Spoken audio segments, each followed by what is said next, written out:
Veteran stories connect us to the true cost of freedom and the strength it takes to serve, and telling those stories ensures their contributions are never forgotten. A familiar face in local news is joining Five on Your Side, shining a spotlight on veterans. Join us in welcoming Steve Savard. Thank you. Steve, welcome. Nice to be here. Nice to have the opportunity again to tell local stories of veterans who've answered the call. In 1969, with the draft looming, South St. Louis native Richard Connors enlisted in the Air Force. After completing combat controller school, he was assigned to reconnaissance duties near Saigon in South Vietnam. Richard says he was actually looking forward to the challenge, but reality set in quickly, about an hour after he landed in Vietnam. This was the sign as you entered Tan Son Nhut Air Base. No sooner had we gotten off the plane and kind of collected our gear, had our orientation, and the base came under a rocket attack.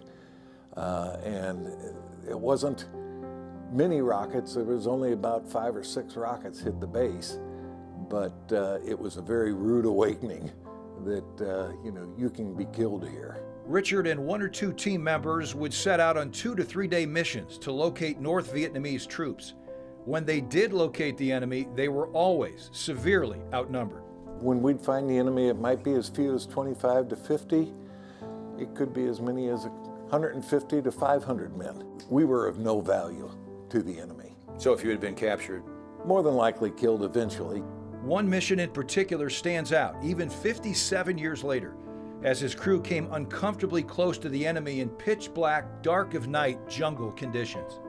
We actually had 1 or 2 NVA soldiers come up and relieve themselves right where we were at.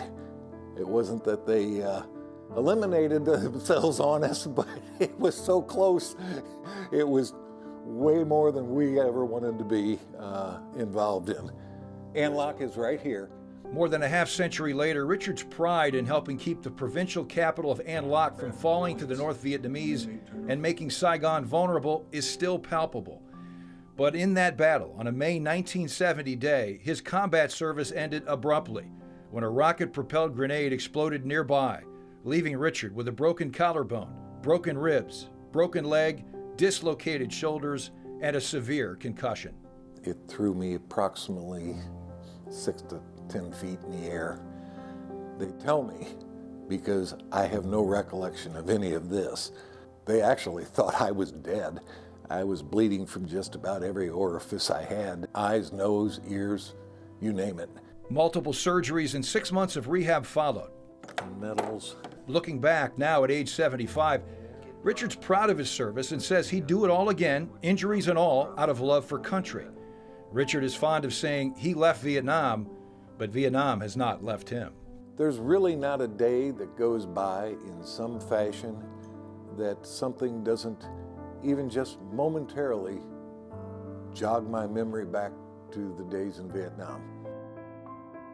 Richard was awarded 2 Purple Hearts for his service. After discharge, he worked decades as a hospital administrator here in the St. Louis area. In fact, he currently works part-time for the Kirkwood Police Department. He and his wife, Suzanne, raised 2 kids and are now grandparents. And he's still involved in numerous veterans programs, including the American Legion, VFW, and Greater St. Louis Honor Flight. I want to thank photographer and editor Andy Broadway for helping me tell Richard's story. It was a real privilege. Well, and these stories are so important to tell, and a lot of these guys come home and they don't even tell their families about this. So it's really important that we're documenting this, and we're lucky to have you to do it. Thank you. Happy to be here. Welcome again. Thank you.